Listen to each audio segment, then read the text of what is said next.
자, 오늘 말씀 출애굽기 30장 22절에서 25절의 말씀입니다.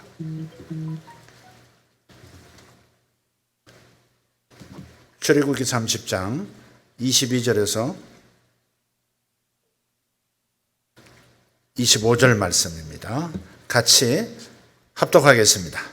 여호와께서 모세에게 또 말씀하여 이르시되 너는 상등 향품을 가지되 액체 모략 500세겔과 그 반수의 향기로운 육개 250세겔과 향기로운 창포 250세겔과 계피 500세겔을 성소의 세겔로 하고 감람기름 한 흰을 가지고 그것으로 거룩한 관유를 만들되 향을 제조하는 법대로 향기름을 만들지니 그것이 거룩한 관유가 될지라.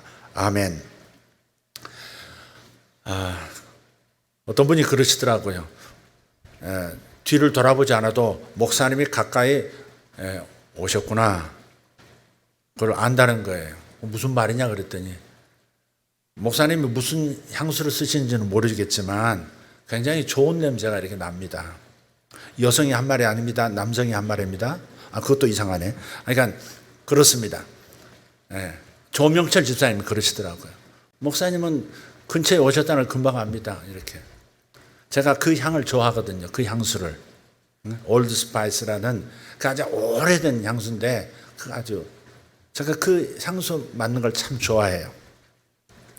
제가 뭐 좋은 향 맡기를 좋아한다는 걸 그 전에 말씀드렸는데, 그래서 백화점을 가면 1층을 한 바퀴 이렇게 돌 때가 많습니다. 그 화장품 냄새, 또 뭐 향수에서 나오는 냄새, 그거 있잖아요. 그래서 백화점 이렇게 한 바퀴 도는 것이 옛날에는 참 낙이었어요. 이렇게 만약 가면 굉장히 기분이 좋아지는 거예요. 여러분도 아마 좋은 향수는 여러분 마음을 즐겁게 한다는 것을 경험하고 계시리라 믿습니다. 오늘 이 향품에 관한 이야기입니다. 기름인데 향이 나는 최고급 향수와 같은 향기름에 관한 이야기입니다.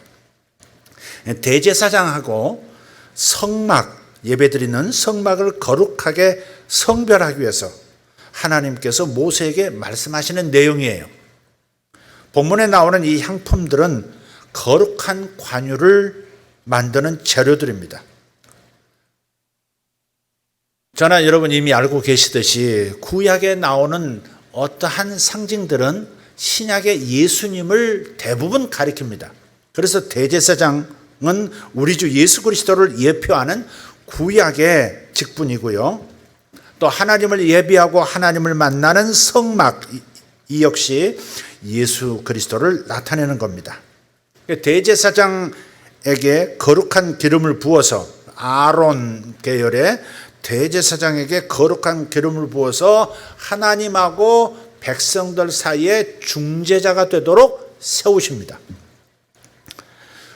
훗날 예수님께서 공생애를 시작하실 때 하나님 아버지께서 하늘을 여시고 성령을 비둘기처럼 그분 위에 부으셔서 예수님을 구세주 그리스도로 임명하시고 이 구속하는, 세상을 구속하는 사역을 시작하도록 하셨습니다.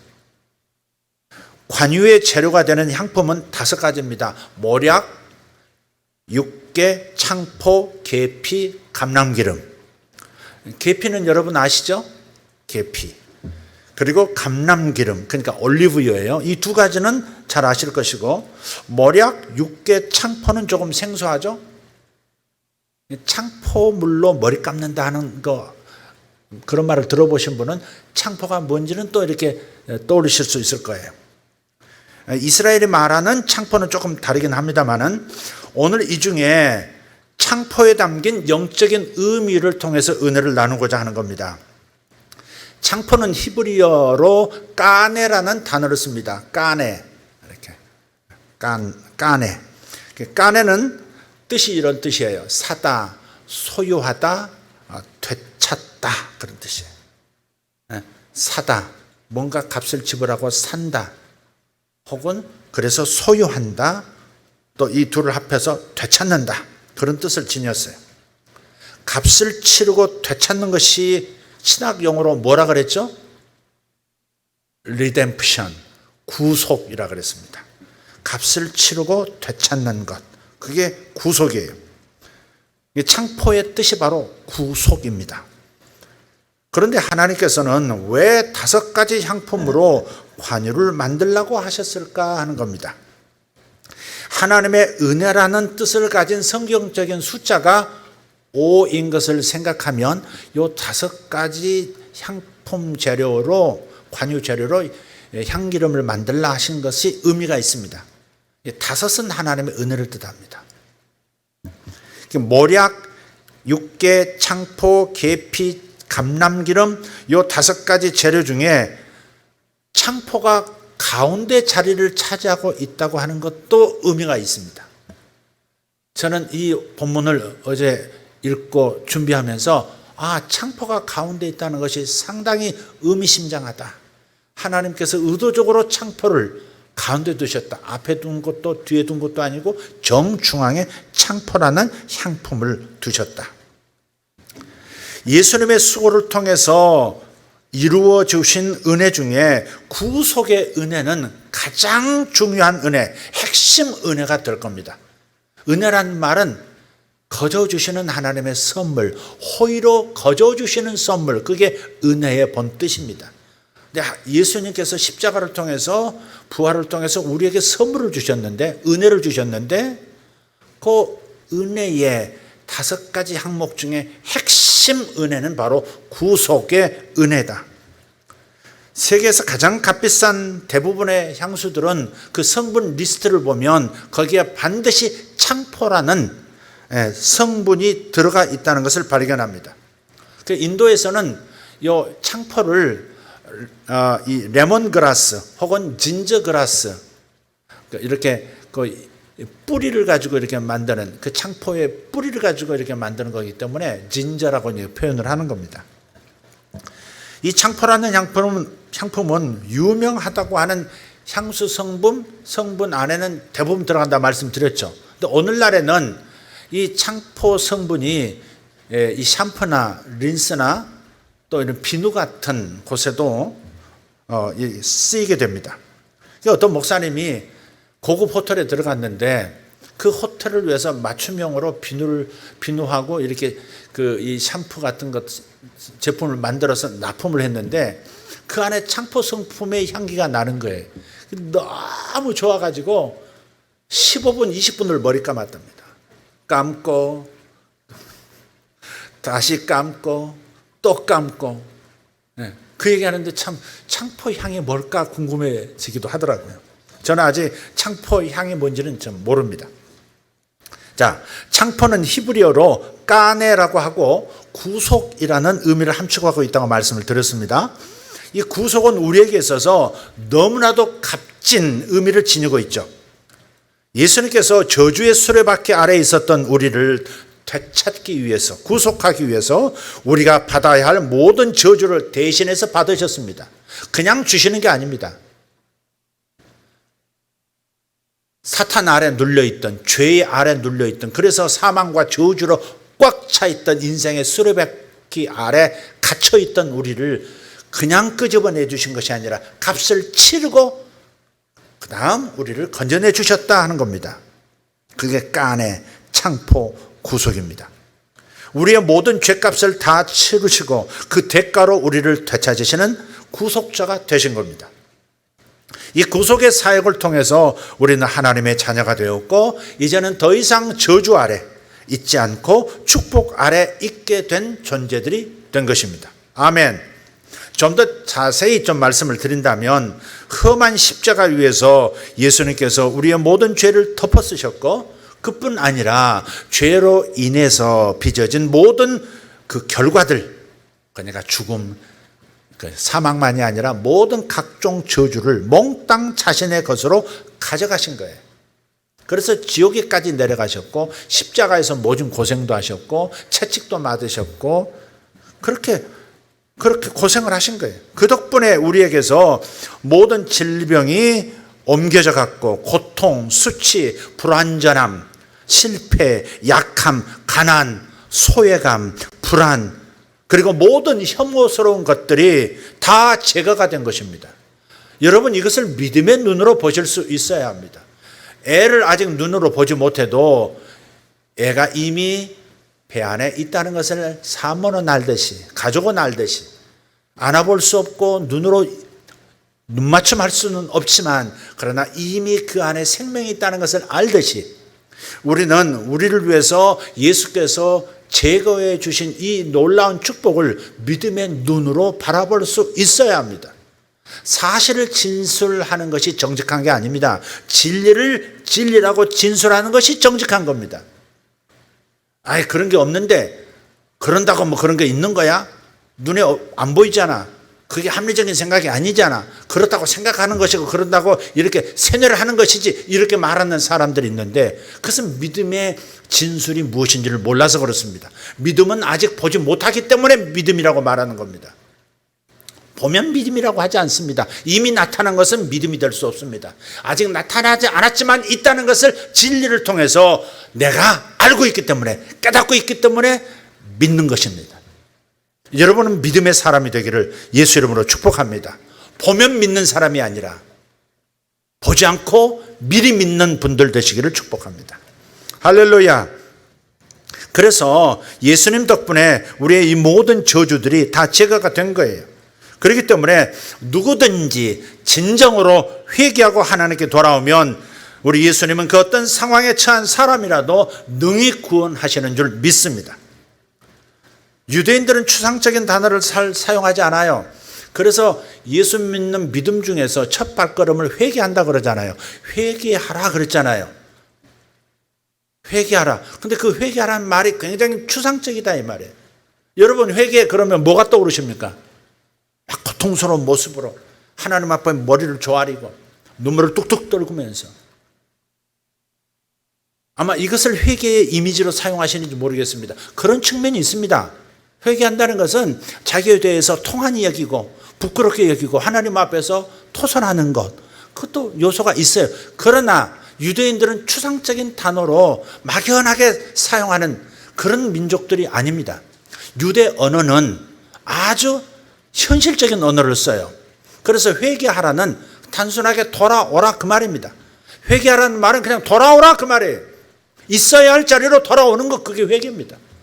탕자가 아버지 재산을 미리 챙겨가지고 멀리 가서 가산 다 탕진하고 굶주리게 되었을 때 아버지를 생각하고 우리 아버지 집에는 먹을 것이 많은데, 그러면서 다시 아버지의 품을 생각하고 집으로 돌아오는 것, 그게 회개입니다.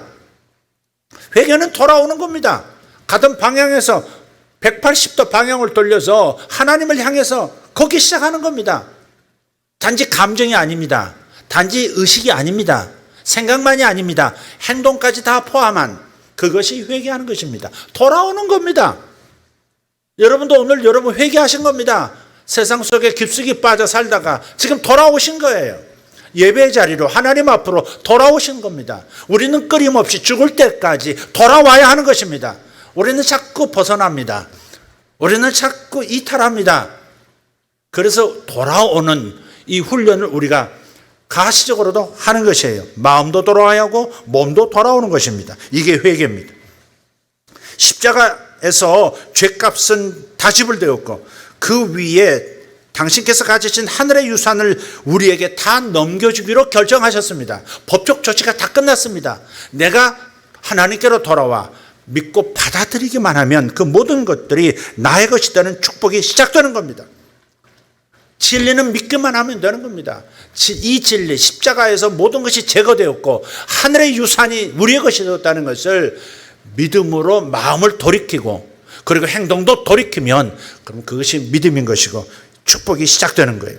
그런 의미에서 우리는 축복을 받으려고 애쓰는 사람이 아니라 이미 축복을 받은 사람인 것입니다.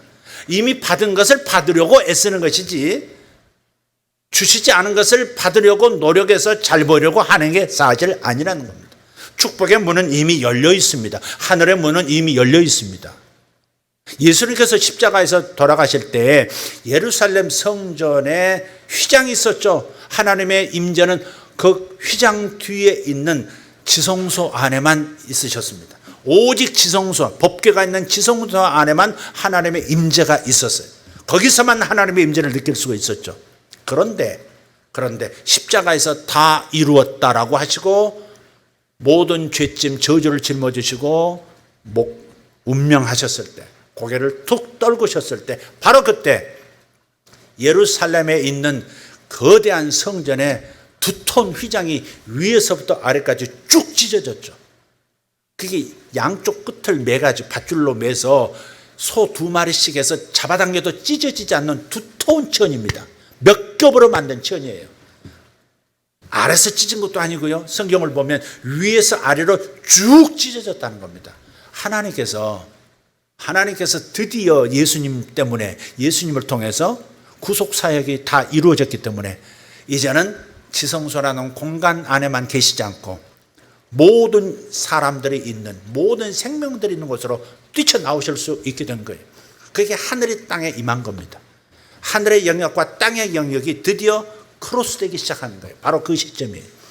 그래서 우리가 하늘 문이 열렸다고 믿는 겁니다. 하늘 문을 여소서가 아니라, 하늘 문을 여소서라고 하는 것은 구약의 간구이고, 신약의 고백은 하늘의 문이 이미 열렸다입니다.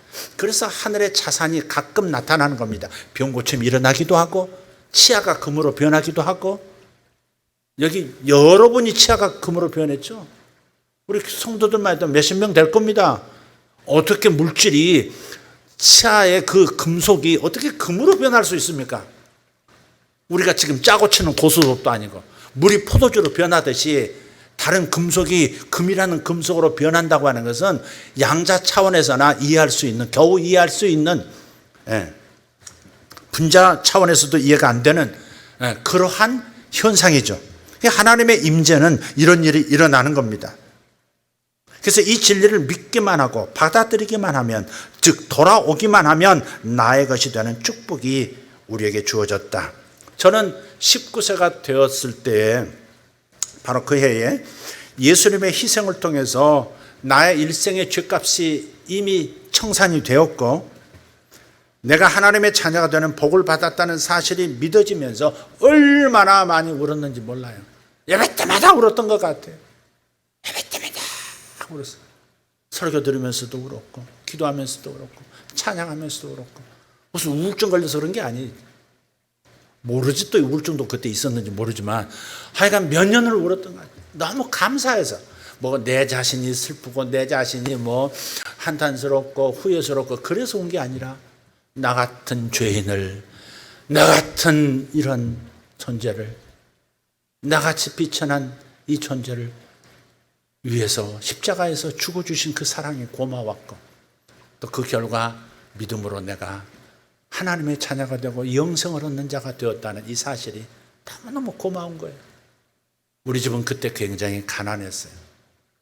정말 가난해서 신발에 구멍이 뻥뻥 뚫린 채로 학교를 다니기도 하는 한겨울에 굉장히 어려운 때가 있었어요. 그런 것들은 문제가 안 됐어요. 버스표가 없어가지고 매주 월요일부터 토요일까지 빈병 같은 거 이런 거 찾아다가 이렇게 모아놨다가 그거 토요일에 팔아가지고 교회 가는 차비, 그때 갈 때 25원, 올 때 25원. 그런 정도. 그렇게 신앙생활을 했지만, 그러나 너무 감사한 거예요. 그래서 울었습니다. 또 저를 단순하게 구원만 시켜주신 것이 아니라 실패와 수치의 구렁텅이에서도 나를 끄집어내 주신 거예요. 나는 실패자, 내 인생은 암담해, 이러한 그 수치스러움과 실패로 인해서 굉장히 고통스러웠던 그 상태에서 저를 끄집어내 주신 거예요.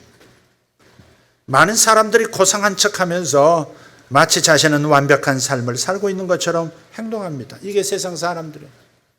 그렇지만 제 개인적인 경험에 비춰볼 때 저는 주님을 떠나서는 단 한순간도 완벽한 삶을 살 수가 없었다는 것을 고백할 수밖에 없어요. 돌이켜보면 예수님 없을 때의 삶은 엉망진창이었습니다. 모든 날들이 방황의 날이었고 후회로 이어진 날들 뿐이었습니다. 그렇지만 이제 주님께서 나의 전부가 되어 주셨기 때문에 모든 상황이 변화되었습니다. 상황 자체가 달라졌습니다. 하늘이 열려 있기 때문에, 하나님께서 일하고 계시기 때문에, 하나님이 큰 일을 이루실 것이고 하나님께서 기적을 이루실 것이기 때문에, 그래서 나의 삶은 항상 기대감으로 가득 차 있습니다. 저는 인생이 어디에서 와서 무엇을 하다가 어디로 가야 하는지를 발견했습니다. 저는 이걸 몰랐거든요. 인생은 어디에서 와서 무엇을 하다가 어디로 가야 하는가, 그 길을 몰랐어요. 인생 설계도가 없었거든요. 아직은 갈대처럼 흔들리는 면도 있지만 결코 방황하지는 않습니다. 갈대가 흔들리듯 바람에 풀잎이 흔들리지만 뿌리가 떠나지 않듯이 저는 방황하지는 않습니다. 주님께서는 보잘것없는 저를 축복해 주셨고, 그래서 저는 그저 그 사랑에 감사할 뿐입니다. 여러분도 그렇지 않습니까? 아멘입니까? 그러시죠? 그걸 잃어버리면, 그 은혜를 잃어버리면 안 됩니다. 그 감격을 잃어버리면 안 됩니다. 그게 첫사랑의 출발점이죠. 우리는 소망이 있는 사람들이에요. 하나님에게는 우리에 대한 계획이 있기 때문에 소망 있는 사람이라고 말씀드리는 거예요. 여러분을 향해서 하나님의 계획이 있어요. 여러분의 성품에 대해서 계획이 있어요.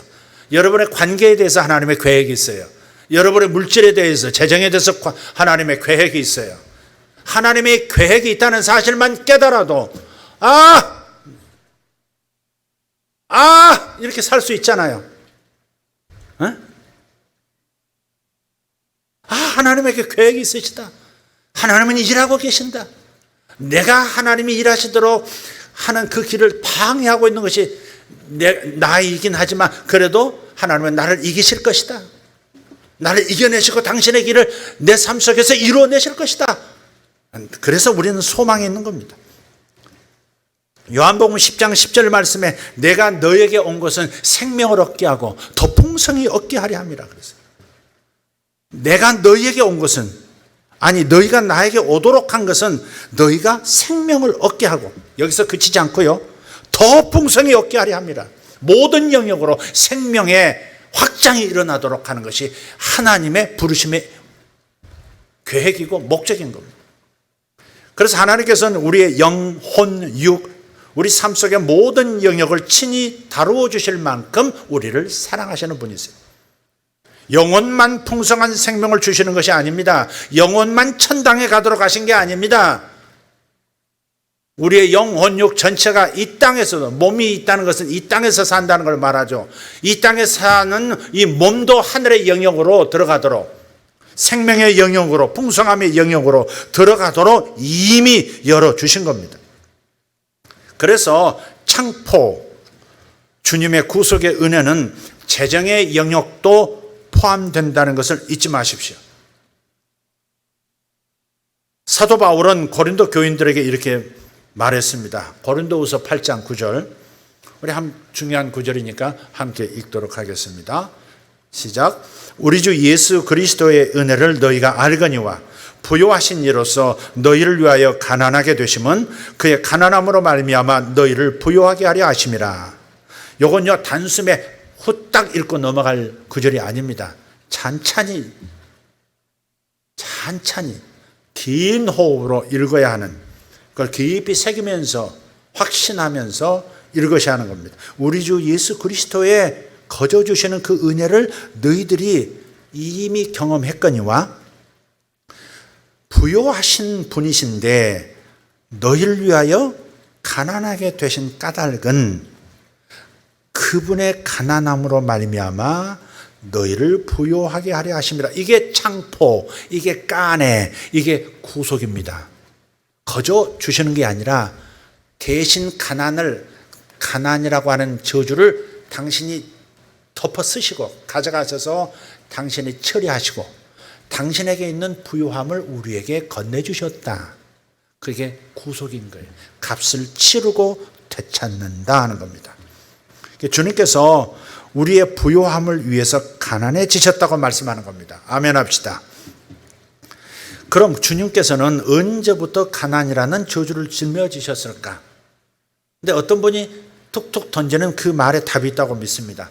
하나님이신 모든 우주적 모든 부를 다 만들어 놓으신, 창조하신 그 하나님이신 예수께서 인간이 되어 이 땅에 오신 그 자체가 가난해지신 것 아닌가요? 빙고가 아니라 아멘입니다. 정답입니다. 이 땅에 오셨다고 하는 그 자체, 하나님이 인간의 모습으로 이 땅에 나타나셨다는 그 자체가, 그건 가난해지신 거죠. 모든 하늘의 부요, 모든 풍성함을 다 내려놓으시고 이 땅에 오셨다는 것 자체가, 그게 바로 가난해지신 거예요. 그런데 많은 분들이 이 땅에서 사역하시던 예수님을 가난한 떠돌이 설교자의 모습으로 상상을 합니다. 샌들에 구멍이 나 있고, 치유 집회가 끝나면 다른 사람에게서 숙식을 제공받는 그런 초라한 모습을 떠올립니다. 가진 돈이 없어서 같이 식사하러 가시죠, 이런 사람 없으면 제자들과 함께 굶어야 하는 모습, 그런 사역자로 예수님을 생각해요. 사탄은 가능한 한 많은 신자들이 계속해서 이렇게 잘못 생각하기를 원합니다. 사역자가 되기로 결단하는 것은 곧 가난하게 살겠다고 결단하는 것과 마찬가지라는 그런 잘못된 인식을 사탄은 유도해 왔습니다. 그래서 주의 길을 하겠다, 사역자가 되겠다, 신학하겠다, 그러면 고생길로 접어든다고 하는, 그래서 듣는 사람도 갑자기 숙연해지고 갑자기 눈물이 뚝뚝 떨어지고, 어떡하냐, 네 인생인지 어떡하냐, 뭐 그렇게 생각하는 이미지를 넣어준 겁니다. 심지어 사역의 길을 가겠다고 하는 사람마저도 뭐 굉장한 무슨 재정적 헌신을, 희생을 하는 것처럼 생각해서 막 그렇게 그런 모습은 바로 주님을 잘못 이해한 겁니다. 예수님께서 이 땅에 오셔서 이 땅에서의 여정을 어떻게 보내셨는지를 한번 생각해 보시길 바라요. 상상해 보시길 바라요. 예수님께서 어리셨을 때, 아기 때 동방으로부터 별의 움직임을 천문학자들의 그 지혜를 가지고 온 박사들이 예수님을 만났어요. 구유의 누인, 아기 예수를 보고 황금과 유향과 몰약을 드렸다 그랬어요. 아기 왕에게 드린 거예요. 근데 온 땅의 왕이라고 믿는 그분에게 저들이 기념품 수준으로 이렇게 마치 기념 반지 드리듯이 딱딱 열고 $1 반지 드리고 하듯이 그렇게 준비했을까요? 왕을 접견하러 오는 사람들이 기념품 수준의 금을 드렸고, 그때 당시 왕족이나 귀족들이나 겨우 만지고 사용할 수 있는 유향과 몰약이라는 진귀한 이런 향품들을 그분께 드렸을까요? 저는 그렇지 않다고 생각합니다. 왕을 접견하러 가면서 기념품을 준비했다고 생각하는 것이 오히려 불합리한 생각이라는 것이 저의 확신입니다. 짐작하건대 이 선물은 예수님의 가정에 굉장히 큰, 재정적으로 큰 도움이 되었을 겁니다. 사실 그때부터 이민 가서 정치적 망명을 가서 살았어야 했거든요. 애굽으로 곧바로 피신했습니다. 왜? 헤롯이 동방 박사의 말을 듣고 나 말고 다른 왕이 이스라엘에 태어났단 말이야 하면서 베들레헴을 조사해서 베들레헴 인근의 아이들, 2살 이하의 아이들을 다 죽이라고 살해 명령을 내렸거든요. 그래서 그날 저녁부터 시작해서 그냥 몇 날에 걸쳐서 베들레헴에 사는 모든 아기들이 죽으면서, 그러면서 통곡이 하늘을 울렸습니다. 잔인한 왕권이었죠.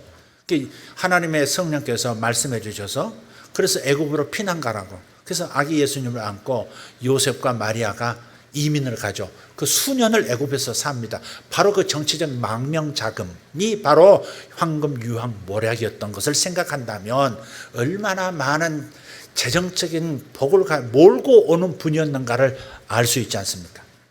우리 그런 말 합니다. 아이고, 지금 경제 상황 어려우니까 애 낳는 것은 좀 미뤘다가 낳자. 첫애 낳고 지금 둘째도 있으면 좋겠지만 사실 경제적으로 어려운 그런 상황이고 불안한 미래이니까, 그러니까 나중에 안정되면 경제적으로 호전되는 상황에 보면 그 다음에 애 갖겠습니다. 이런 얘기를 하는 사람들의 사고방식은 믿음의 눈으로 지금 진술하는 것이 아니라 상황을 진술하는 거예요.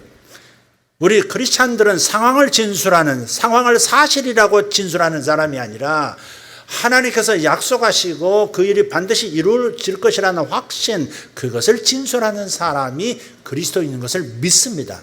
아멘입니까? 그 믿음대로 하나님께서는 또 역사하시는 것이고요. 그래서 좀 나아진 다음에 애 낳겠다. 그건 참 자기 생각이 인간적인 생각이고 세상의 상식이고 세상의 합리입니다. 그러나 하늘의 합리는 그게 아니라 이 말이죠. 그래서 옛말에 인생을 살아본 분들은 그렇게 얘기합니다. 지복은 지가 가지고 태어난다 그래요. 오히려요, 가난한 집안에 한 아기가 태어났는데 그때부터 그 집안이 확 번성하기 시작하는 경우가 많습니다, 여러분. 성경에는 한 아이가 이 땅에 태어날 때 하나님께서 영혼을 이 땅에 보내실 때는요, 그 돕는 천사, 수종하는 천사를 딸려 보내시거든요. 믿습니까? 수호 천사가 있단 말이에요. 그렇기 때문에 그 천사의 활동량이, 그 활동량에 따라서 뭐예요? 그 아이의 재정적인 상황이 달라지는 것이고 그 아이가 온 그 가정의 상황이 달라질 수 있는 겁니다. 이런 믿음을 가지고 결혼 생활하시고 믿음을 가지고 아기를 가지십시오. 아멘입니까? 여러분을 혼란 속에 밀어넣으려고 하는 게 아닙니다. 선동하는 게 아니고 이게 성경이고 이게 믿음이라고 성경 말씀하시기 때문에 또 그걸 많이 봤기 때문에 그런 것입니다. 제 아내 얘기 여러분 아시죠? 태몽이 장모님 태몽에 쌀떡에 쌀이 이렇게 가득했는데 그걸 퍼서 먹으면 또 보면 또 수북이 쌓여있고 또 풀면 쌓여있고 아무리 여러 바가지 바닥까지 긁는 것 같아도 다시 보면 쌓여있는 그게 태몽이었답니다. 주로 이런 태몽을 꾸시기를 바랍니다. 통장에서 아무리 빼내도 계속 동그라미가 붙는 이런 태몽 꾸시면 좋겠습니다. 근데 실제로 그 집안에 그 해에 쌀 수십 가마니가 들어온 거예요. 그때 시대에 쌀 수십 가마니가 들어온 것은 일본에서 크게 성공한 친척이 그렇게 보내준 거예요. 그때 서울로 진출하고 그때 서울에서 공장도 하고 그래서 그때부터 가게도 열고 다 그러신 거거든요. 그래서 저를 만난 거예요. 그게 없었으면 지난해에서 평생을 지금 지난해에서 밥 먹느라고 굉장히 힘들었을 겁니다. 어쩌면 저 때문에 그렇게 하셨는지도 모르겠다는 생각도 합니다. 자, 그리고 예수님께서 성장하신 다음에 30세부터 공생애를 시작하셨어요. 바로 30세에 공생애가 시작된 의미가 있는 겁니다. 오늘 주제가 아니니까 넘어가겠고요. 주님께서는 그때부터 항상 12제자를 선택해서 데리고 다니셨어요. 한솥밥 먹고 한솥 도시락 잡숴가시면서 계속 사신 거예요. 그럼 그 12제자만 있었던 게 아닙니다. 수많은 여성 제자들 사실 있었어요. 12제자에 포함되지 않는 70인도 있었어요. 70명을 몰고 다니시는 거예요. 그들을 책임지셔야 돼요. 그들의 필요를 채워주셨어야 했거든요. 어쩌면 그들이 헌신했기 때문에 그들의 가족도 돌보셔야 했는지도 몰라요. 사실 성경을 보면 베드로의 장모가 아팠다고 하니까 그 집까지 찾아가셔서 이렇게 세워주시는 것까지 보면 그런 걸 보면 주님께서 책임져야 할 인생이 굉장히 많으셨던 거죠. 그래서 회개를 볼 사람으로 유다를 임명해야 할 만큼 여유로운 재정을 가지고 계셨다는 사실입니다. 그분의 사역은 가난한 사역이 아니었고 예수님은 결코 가난한 사역자가 아니셨습니다. 여러분 몇 명이서 그냥 끼니 때우는 수준으로 그냥 그렇게 살고 있는데 회개를 따로 이렇게 재정 담당자를 따로 세울 이유가 있습니까? 구멍가게에서 당신은 재정을 보시오. 나는 사장이고 당신은 재정을 보시오. 큰아들 너는 회계사 해라. 이런 거 없습니다. 그냥 혼자 다 하는 거지. 오병이어 기적으로 광야에서 5,000명이 넘는 사람들의 식사를 제공하시던 분이 바로 그분이에요. 네. 베드로에게 단 한마디 조언으로 한살림하게 해주셨습니다. 깊은 데로 가서 그물을 던져라. 2배의 만선, 완전 만선한 그 갖다 다 팔하지 않겠습니까? 얼마는 절여서 계속 식량으로 삼았을 것이고 나머지는 즉시 처분했을 겁니다. 한 살림을 베드로에게 제자에게 챙겨주신 분이 주님이세요. 그래서 예수님은 가난한 사역자라는 그 그림을 버리라 이 말이에요. 부요하시게 사신 분이세요. 군인들은 십자가 앞에서 예수님의 겉옷을 서로 가지겠다고 신랑이 버렸죠. 생각해 보세요. 누가 거지 같은 옷을 그 찾아겠다고 로마 병사들이 그거 찢어서 나눠 갖겠다고 길길이 뛰겠습니까? 굉장히 부자들, 귀족들이 입는 그 옷을 그분이 마지막에도 걸치셨습니다. 우리 하늘 아버지는 부유하신 분인 줄 믿습니다. 그래서 예수님도 자녀인 우리가 부유하기를 바라십니다. 이 대목에서 여러분이 저 깊은 무식에서부터 아멘이 나와야 하는 겁니다. 부유의식이 있어야 합니다. 지금은 현실 속에서 어려운 것 같아도, 근근히 살아가는 것 같아도 이 안에서 부유의식이 있으면 부유의식이 있는 대로 세상은 움직이고 내 운명은 만들어져 가게 되어 있는 겁니다. 의식에서 삶이 세팅되는 거예요. 의식이 가난의식이 있으면 항상 가난이 평생을 따라다닙니다. 없어도 나는 나눠주는 사람이 되어야 합니다. 있는 중에서도 그래 나보다 더 잘 사는데도 어렵다고 하면 그냥 줄 수도 있는 사람이 되어야 하는 것입니다. 그게 부유의식입니다. 나는 하나님이 채우셔. 나는 지금 이렇지만 지금 대로가 열리고 있고 하나님이 일하고 계시고 큰 기적을 일으키실 준비를 하고 계셔. 그런 사람들은 말하는 게 다르고 얼굴 표정이 다르고 돈 씀씀이가 다릅니다. 낭비한다는 말이 아닙니다. 옹색하지 않습니다. 없으니까 더 아껴야 된다. 더 아껴야 된다.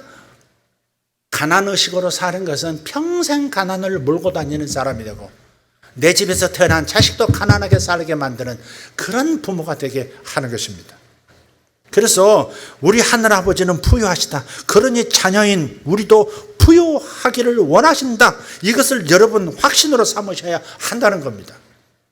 물론 주님은 탐욕과 교만을 싫어하시죠. 그러나 부유한 동시에 주님의 은혜를 힘입어서 탐욕과 교만을 멀리할 수 있다는 것도 믿으시기를 바라요. 어떤 분들은 그런 말을 합니다. 하나님은 우리의 필요를 채우시지만 꼭 우리가 원하는 것을 주시지는 않습니다. 저는 반문하고 싶어요. 그런 분에게. 그런 말씀이 성경에 어디에 나옵니까?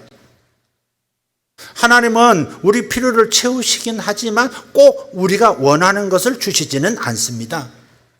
굉장히 성숙한 믿음 같은데 성경에 어디 그런 말씀이 나오냐 이 말이에요. 그런 생각을 가진 분들에게 저는 시편 37편 4절로 대답을 드리고 싶어요. 한번 같이 읽습니다. 또 여호와를 기뻐하라. 그가 내 마음의 소원을 내게 이루어 주시리로다. 할렐루야. 우리가 하나님을 기뻐하는 이유가 어디 있어요? 내 마음의 소원을 인정해 주시기 때문에. 여러분의 자녀의 소원을 인정해 주시지 않습니까? 할 수만 있다면 뭐든지 밀어주고 싶지 않으십니까? 최상으로 밀어주고 싶지 않으세요? 거부들처럼 재벌처럼 밀어주고 싶은 마음이 부모 마음 아닙니까? 그럼 하나님 아버지의 마음은 얼마나 더 그러시겠습니까? 하나님의 사랑의 마음을 아는 것, 하나님의 열망을 아는 것이 믿음의 출발인 거예요. 우리가 하나님을 기뻐하는 까닭이 여기 있는 거예요. 내 마음의 소원을 내게 이루어 주시리로다. 아멘. 우리가 소원하는 것이 하나도 이루어지지 않는 삶이라면 우리 삶은 너무 밋밋하고 너무 재미없고 무력해질 것 같아요. 저는 그거 싫습니다. 정말 싫습니다. 하나님께서는 단순히 우리의 필요를 채우실 뿐만 아니라 넘치도록 채우기를 원하시는 분이세요. 다시 요한복음 10장 10절 생명을 얻고 더 풍성히 얻게 하려 하심이라. 영혼만이 영혼의 생명만이 아니에요. 몸의 생명, 내 삶의 생명 더 풍성한 것으로 더 멀리 더 넓게 확장되는 것, 그것이 하나님의 기대라 이 말이죠. 하나님께서 창조하신 이 지구를 한번 보십시오. 하나님의 풍요하심을 증명하고 있지 않습니까? 좀 발걸음을 멈추고 자연 만물을 한번 보세요. 여러분 인생을 어떻게 하나님께서 이끌어 오셨는지를 좀 들여다보세요. 자연 만물을 통해서 하나님의 마음을, 하나님의 풍요하심을 좀 발견하세요. 제발 삶의 현상 속에 그냥 내몰리지 마시고, 어려움 속에 있다 할지라도, 괴로움 속에 있다 할지라도 우리가 잠시 생각을 멈추고 감정을 멈추고 눈을 열어서 하나님이 창조하신 세계만 잠시만 들여다보아도, 풀잎 앞에, 잔디 앞에, 한 그루 나무 앞에 그냥 잠시 10분만 머물러도 우리의 눈은 열리고 믿음은 다시 회복될 거예요. 마트에 가면 보통 3이나 4종류의 고구마가 있어요. 밤고구마, 호박고구마, 그 다음에 물고구마, 뭐 기타 등등. 마트에 가보시면 몇 가지 종류가 벌써 여러분 떠오르시죠? 마트가 뭔지 모르십니까? 네. 사과도 서너 가지가 돼요. 부사도 있고 홍옥도 있고 또 뭐도 있는데, 뭐 굉장히 내가 어렸을 때 먹어본 사과만 해도 한 5에서 10종류 되는 것 같아요. 하지만 실제 지구촌에 존재하는 사과 품종이 얼마인 줄 아십니까? 7천여 종입니다. 우리나라에서 못 보는 그런 품종이 저 미국에 있고 저 남미에도 있고 그래요. 다 합하면 7천여 종이랍니다. 7,000개의 사과들이 각기 다른 생김새, 각기 다른 맛과 향을 가지고 우리를 기다리고 있는 거예요. 본래부터 인색한 사람들은 불평할지도 몰라요. 그런 것까지도 불평이 될지도 몰라요. 하나님이 쓸데없이 너무 많은 품종의 사과들을 만드셨다고, 낭비하셨다고. 근데 하나님의 지혜는 끝이 없어요. 하나님의 아이디어는 끝이 없고 그분의 능력은 끝이 없는 줄 믿습니다. 사람들의 입맛과 선호도가 가지각색이라는 것을 하나님은 아시는 거예요. 그래서 우리는 7,000종류의 사과들 중에 자신의 입맛에 딱 맞는 사과를 고를 수도 있는 것이고, 아니면 모든 사과를 하나씩 맛볼 수도 있습니다. 버킷리스트에 한번 올려보시죠. 앞으로 5,000개 정도의 사과를 내가 맛보는 것이 내 인생 목표다. 그럼 여행 부지런히 할 수 있도록 비행기 티켓 거의 한 달에 한 번씩 끊어주실 겁니다. 하나님의 풍요로우심은 창조하신 창조물들을 통해서 드러납니다. 감자만 해도 3,000여 종입니다. 하지 감자, 우리는 가을 감자 2종류밖에 아마 모르실걸요? 감자 종류가 3,000여 종, 콩이 13,000여 종, 토마토 7,500여 종, 오렌지 600여 종. 이렇게 과일과 야채만 보더라도 다양성이 넘쳐납니다. 하나님은 그런 분이시다 하는 것을 보여주시는 거예요. 이것만 보더라도 우리는 필요를 채우는 것은 물론 넘치도록 채워주기를 원하시는 하나님의 그 열망, 우리를 향한 사랑의 열망을 알 수 있게 되는 거예요. 식물들만이 아니에요. 동물의 세계도 그렇습니다. 곤충에서 포유동물까지 다 마찬가지. 2020년 지구촌에 대형 사고를 몰고 온 박쥐만 해도 1240종류입니다. 저 중국이나 말레이, 저 동남아시아 가면 박쥐 요리가 실제 별미 요리입니다. 실제로 박쥐 요리가 식당에 나옵니다. 중국만 이상한 게 아니에요. 그 박쥐를 먹긴 먹습니다. 네. 근데 그게 이제 뭐 사고를 이제 친 거죠. 어느 날 저희 둘째가 저한테 묻는 거예요. 아빠, 우주에 있는 별들의 숫자가 많을까? 지구에 있는 모래 아래 총합이 더 많을까? 알아요? 그러더라고요. 답이 뭡니까? 별입니다. 요 1제곱센티미터 안에 머리알이 몇 개다. 두께 뭐 다 해가지고 몇 개다. 이렇게 해서 따져보면 수치로 이렇게 계산할 수 있나 봐요. 근데 지구에 있는 모래알의 숫자보다 우주 안에 있는 별의 숫자가 더 많답니다. 봤어야 놀라지. 예. 하나님께서는 우리가 볼 수 있는 별만 만드신 게 아니에요. 셀 수 있는 별만 만드신 게 아닙니다. 보이지도 않고 셀 수도 없는 별들이 그렇게 많은 거예요. 낭비라고 생각하십니까? 우주적 낭비? 저는 풍성한 하나님의 사랑으로 느껴집니다. 말할 수 없는, 우리가 상상할 수 없는 하나님의 사랑, 우리의 풍요를 기대하시는, 그리고 그렇게 살아주기를 그래서 감탄하며 살기를, 유력해 하면서 살기를 주님 그렇게 원하신다고 저는 확신하는 거예요. 하나님께서는 당신의 자녀들이 왕족의 사고방식을 갖기 원하신다고 믿어요. 근근히 살고 어렵게 살고 그런 사고방식이 아니라 왕족의 사고방식. 한 번도 결핍이라는 걸 생각해 보지 못하고 자라가는 그 왕족들, 살아가는 왕족들 생각해 보세요. 그런 사고방식을 갖기를 원하신다. 성령님께서는 우리가 그리스도 안에서 진정으로 어떤 존재인지를 깨닫도록 도우시는 분이세요. 저는 지금 돈의 중심을 두고 살자는 말이 아닙니다. 부요에 대해서, 부의 이동에서 얘기하면 어떤 사람들은 저를 비난해요. 번영에 대해서, 번성에서 얘기하면 저를 비난합니다. 탐욕가라고 비난하기도 해요. 그러나 저는 돈의 중심을 두자는 그런 말이 아닙니다. 하나님은 우리를 위해서 예비하신 모든 축복을 우리가 넘치도록 누리기를 원하시는 것을 제가 알기 때문에 그렇습니다. 그런 하나님이 아니라면 저는 이렇게 따라갈 이유가 없습니다. 재정의 영역을 넘어서 성품의 영역에서도 하나님은 넘치는 좋은 것들을 예비하셨어요. 가끔 깜짝 놀랍니다. 어떻게 저런 성품을 갖게 되셨을까? 감탄할 때가 많아요. 우리 성도들 한 분 한 분 보면 정말 저에게는 없는 그런 성품을 갖고 있다는 것을 발견하면서 고개를 꺾습니다. 마음의 고개를 탁 꺾어요. 그분들은 저를 어려워하고 저를 존중해 주시지만 저는 제가 보는 그분 안에 있는 고귀한 성품, 아름다운 성품을 보면서 제가 정말 고개를 접습니다. 어떻게 저렇게 친절하실 수가 있을까? 어떤 과정을 겪었기에 저분은 저런 인내심을 가지고 살아갈 수 있는 것일까? 제가 정말 감탄이 나옵니다.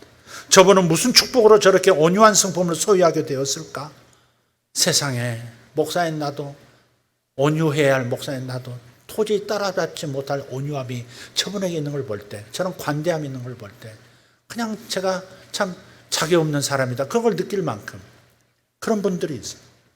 하늘의 별처럼 반짝이는 아름다운 마음을 가진 분들이 주변에 있습니다. 이 모든 분들의 모습은 우리에게도 주시려는 하나님의 뜻이라고 저는 믿어요. 여러분 주변에 감탄할 만한 성품을 가진 분이 발견되거든. 그러면 하나님께서 너도 저런 성품을 갖게 될 거야. 내가 도와줄게. 기도해. 따라와. 그렇게 말씀하시는 음성으로 듣기를 바랍니다. 할렐루야. 열왕기 하서 2장에 보면 이런 얘기 나오죠. 이 마지막 얘기가 되겠습니다. 스승 엘리야가 이제 하나님께서 이제 부르셔서 이 땅에서 사라질 시간이 왔다는 걸 알았어요. 그래서 제자 엘리사가 막 쫓아갑니다. 스승을 계속 쫓아갑니다. 그분 돌아가시면 시신이라도 거두려고 계속 쫓아다녀요. 베델에서 뭐 요단강까지, 여리고 뭐 다 쫓아다니다가 마지막 요단강가에서 엘리야가 말합니다. 돌아가라고 해도 안 돌아가니까 내가 알아서 하나님이 나를 데려가실 거야. 그러니까 염려하지 마. 돌아가 하는데도 안 돌아가고 끝까지 따라붙습니다. 끝까지 따라붙어요. 그때 엘리야가 성령의 감동을 받고 제자에게 묻습니다. 내가 마지막으로 너에게 줄 것이 있다면 뭐 해주기 원하니? 물어요. 뭐 해주기 원하니? 하나님도 이렇게 물으시는 줄 믿습니다. 내 마음의 소원을 들어주시리라. 시편 말씀 기억하십시오. 물으십니다. 물었어요. 그랬더니 엘리사가 즉시 대답합니다. 여러분 소원이 이렇게 강렬하답니다. 딱 건드리면 탁 튀어나와야 합니다. 건드리면 성질부터 나오는 사람은 안 됩니다. 딱 건드리면 소원이 딱 나오는, 딱 하나에서 꿈에서도 내 소원이 무엇이냐 했더니 주님 이 백성을 잘 다스릴 지혜를 주십시오라고 그렇게 솔로몬이 꿈에서도 얘기하듯이 잠재의식까지 꽉 찬 소원이 있어야 합니다. 될까? 안 되면 어떡하지? 안 될지도 몰라? 그러면 뭐 이런 생각으로 잡다한 복잡한 생각은, 이 길 잃어버린 생각을 가지고 계셔서는 안 됩니다. 건드리면 탁 나와야 합니다. 그게 다 건드리니까 뭐라고 나오냐면 당신이 가지고 있는 성령의 영감, 성령의 감동받는 기름 부음이 2배가 되기를 원합니다. 갑절을 원합니다. 그런 거예요. 그냥 그 순간에 엘리야가 이런 말을 할 줄 몰랐던 거죠. 2배를 달라고 하는 말을. 아니 스승도 요 정도 살았는데 나 없는데 나보다 2배를 얻겠다고? 그래서 이렇게 말합니다. 네가 어려운 일을 구하는도다 그래요. 그러니까 엘리야보다 제자 엘리사 믿음이 더 좋은 거예요. 네가 어려운 일을 구하는도다 그런 걸 보면. 그런데 성령의 간동을 따라서 내가 너에게 대답하는데 하나님께서 나를 하늘로 데려가시는 것을 보면 네 소원이 이루어질 것이다 그랬어요. 보면 이루려니와. 열왕기 하소 2장 보면 이루려니와. 보는 것이 중요한 거예요. 하늘이 열린 차원, 그러니까 열린 하늘 차원에서는 무엇이든지 이루어지는 겁니다. 다시 이 땅 물리적 차원에서는 하나 심어서 하나 거두는 방식이지만 하늘은 그렇지가 않아요. 하늘 차원이 열리면 그 하늘 차원의 영적인 차원에서는 하나 심어서 30도 되고 60도 되고 100도 되는 겁니다. 이해가 되시면 아멘 합시다. 바로 그거예요. 하늘의 차원에서 믿음을 가지고 심고 믿음을 가지고 구하는 것이 중요한 거예요. 땅의 합리적인 생각, 상식적인 생각에 사로잡혀서 구하시면 안 돼요. 하늘의 차원에서 하늘의 사고방식으로, 하늘 왕족 사고방식으로 구해야 하는 겁니다. 그래서 나로 보게 하신 것은 내게 주시려는 것으로 알고 그래서 믿고 기도하면 주실 줄 믿는다는 것입니다. 좋은 성품을 발견하거든, 부럽거든, 존경스럽거든, 그것은 나로 보게 하신 까닭은 나에게 이루려 하십니다 알고 기도 들어가라. 저도 그분처럼 온유한 분, 저도 그분처럼 인내심 있고, 저분처럼 충성스러운, 저분처럼 따뜻한 이런 기도를 시작하시라 이 말이에요. 구하시면 들어주실 줄 믿습니다. 몸의 건강도 마찬가지예요. 간에 창포, 구속의 은혜가 여기에도 있어요. 우리의 질병과 고통 때문에 주님께서 대신 채찍을 온몸에 받으셨습니다. 이에 근거해서 하나님은 지금 말씀하시는 거예요. 하나님의 말씀입니다. 하나님의 말씀입니다. 레마의 말씀입니다. 하나님께서 이렇게 말씀하시는 거예요. 손을 얹어서 기도하거나 누구를 위해서 기도할 때, 원격으로 기도할 때나 가까이서 손을 얹어 기도할 때 그것은 항생제를 주입하는 것과 같다 그렇게 말씀하셨어요. 항생제를 주입하는 것과, 병이 있는 사람, 열이 있고 병이 있는 사람에게 항생제 주사를 놓으면 어때요? 민감한 사람은 즉시 그때부터 병의 징후가 사라지기도 하지만 어떤 경우는 집에 가다가 어떤 경우는 하루 자고 났더니 나는 경우도 있는 거예요. 어떤 경우는 좀 길게 갈 수도 있어요.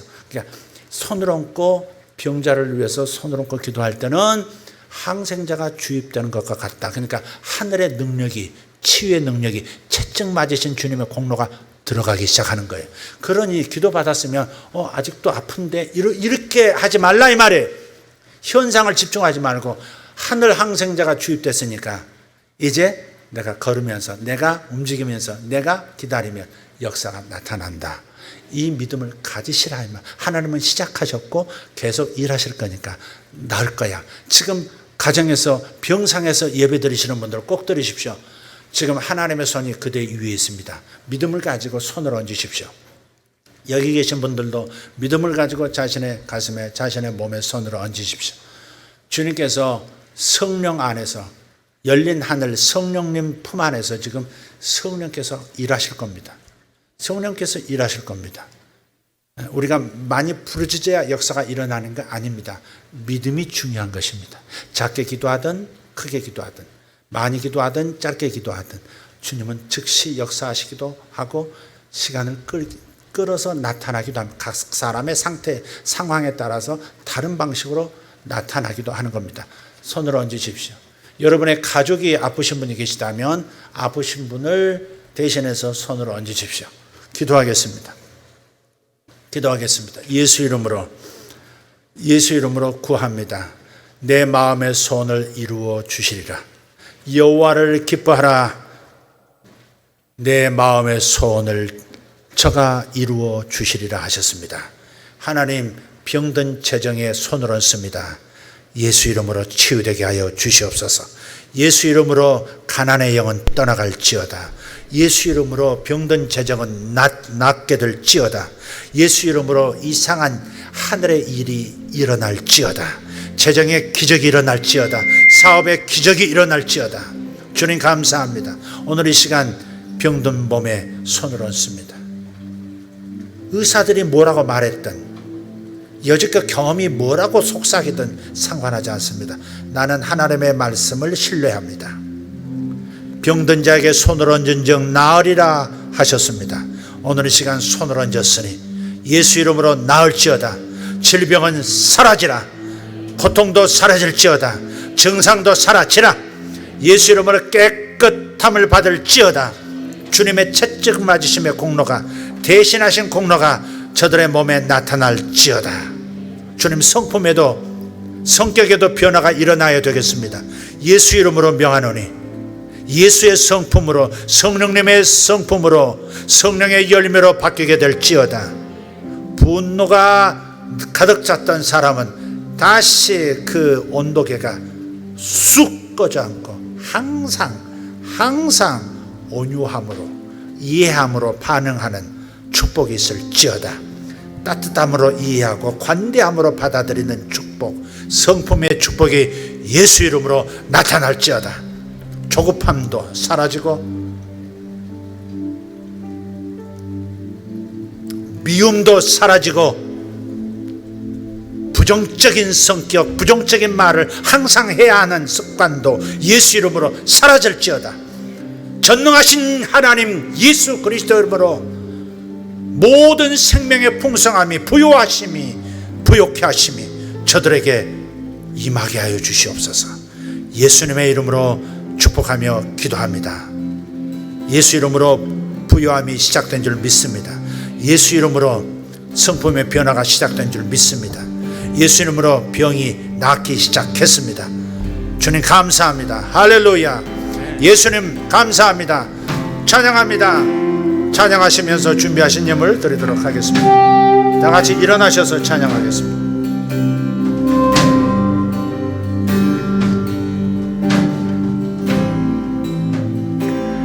주 여기 운행하시네. 나 경배해, 나 경배해. 주 여기 역사하시네. 나 경배해, 나 경배해. 주는 큰 일을 만드시는 주, 큰 기적을 행하시는 주, 그는 나의 하나님. 약속을 지키시는 주, 어둠 속에 빛이 되시는 그는 나의 하나님. 우리 마음 만지시는 주, 나 경배해, 나 경배해. I worship you. 우리 마음 치료하시네.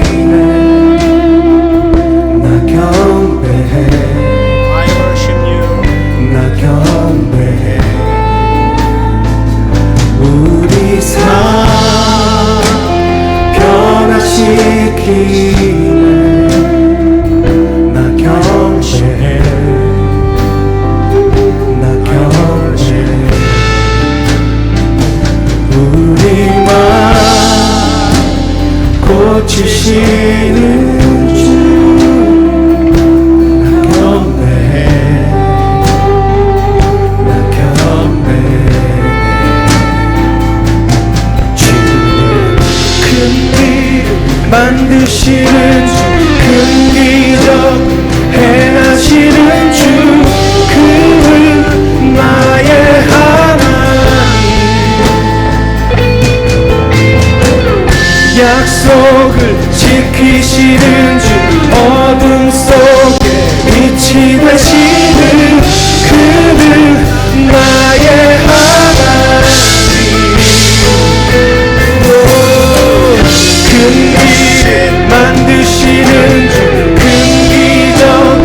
되시는 그는 나의 하나님, 할렐루야. 나의 하나님, 나의 하나님, 나의 하나님,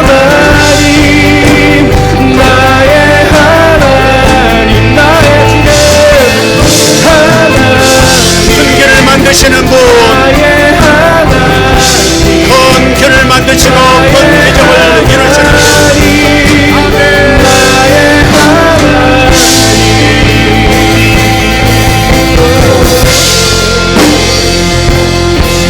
약속을 지키시는 하나님, 행하시는 주 그는 나의 하나님, 큰 길을 만드시는 주,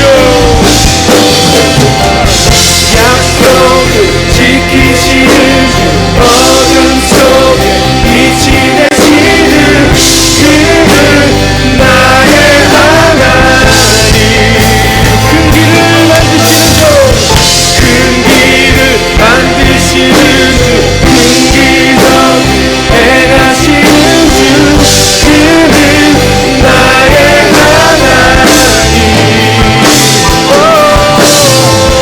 약속 지키시는 주 어둠 속에 빛이 되시는 그는 나의 하나님,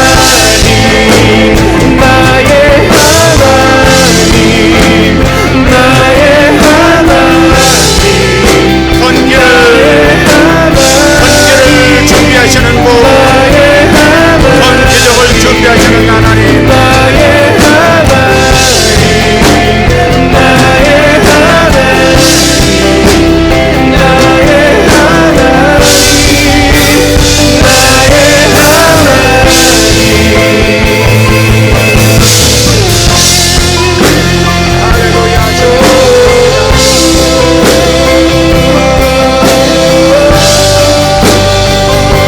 내가 너희를 부유하게 하려 함이라. 내가 너의 삶의 모든 영역을 부유하게 하려 함이라. 오늘 믿음을 가지고 함께 구하십시다. 하나님, 저의 소원은 이것입니다. 하나님, 나의 소원은 이것입니다. 주님 감사합니다. 하나님, 저의 소원은 이것입니다. 저의 소원은 이것입니다. 저의 소원은 이것입니다. 아멘. 할렐루야.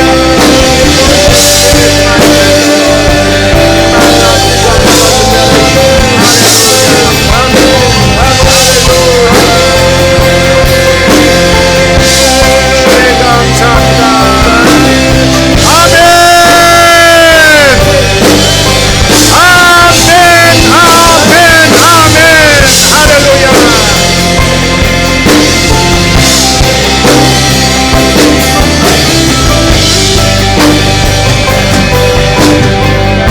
하나님 감사합니다. 오늘 주님 앞에 귀한 예물들을 주님을 사랑하고 주님께 감사하는 당신의 자녀들이 올려드렸습니다. 온라인으로도 또 현장에서 예배당에서 올려드렸습니다. 이 이름들을 아시지요? 이분들의 가족들을 아시지요? 이들의 소원을 아시지요? 이들의 필요를 아시지요?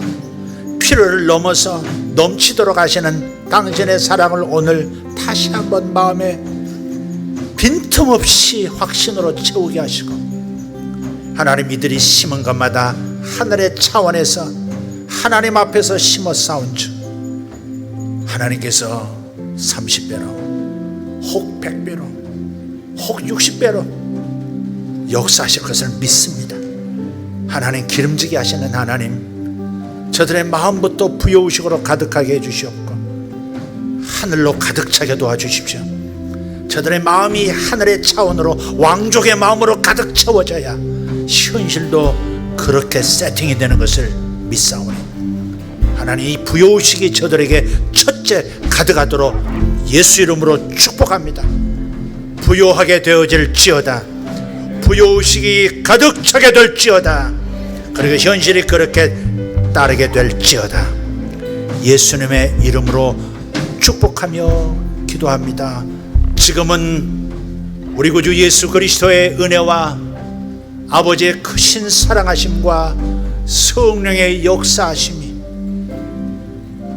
내가 너희를 부요하게 하려 함이라 말씀해 주신 하나님의 말씀을 꼭 붙들고 돌아가는 양머리들 머리 위에, 저들의 인생 모든 영역 위에 지금부터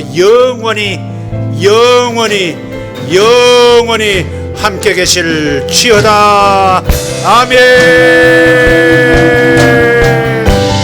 큰 일을 이루시는 하나님을 찬양합니다. 큰 기적을 이루시는 하나님을 찬양합니다.